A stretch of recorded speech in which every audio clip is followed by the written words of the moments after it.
కర్కాటక రాశి వారికి ఒక మాట చెప్పాలనుకుంటున్నాను. రాబోయే రోజుల్లో కొన్ని ముఖ్యమైన విషయాల లోపల అతి జాగ్రత్తగా చాలా అవసరము. జాగ్రత్తగా గనుక రాబోయే రోజుల్లో మీరు లేకపోయినట్లయితే ఇబ్బందులు జరిగే అవకాశాలు ఎక్కువగా కనపడుతున్నాయి. తొందరపాటు, ఒత్తిడి ఎలాంటి విషయాల్లో అస్సలు చేయకండి అని ఎవరిని ఎలాంటి విషయాల లోపల అస్సలు బలవంతం చేయకండి. రెండో విషయం చెప్పాలనుకుంటున్నా, ఆరోగ్యం చాలా జాగ్రత్తగా కాపాడుకోండి.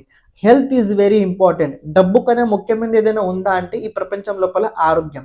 ఆరోగ్యం చాలా సక్రమంగా కాపాడుకోండి. బయట పదార్థాలు అస్సలు తినకండి. రాబోయే రోజుల్లో ఎందుకు ఈ మాట చెప్తున్నా అంటే మీ 4th లార్డ్ 11th లార్డ్ శుక్రుడు అష్టమ స్థానంలో, అలాగే 12th లార్డ్ బుధుడు వెంట ఉండబోతున్నాడు.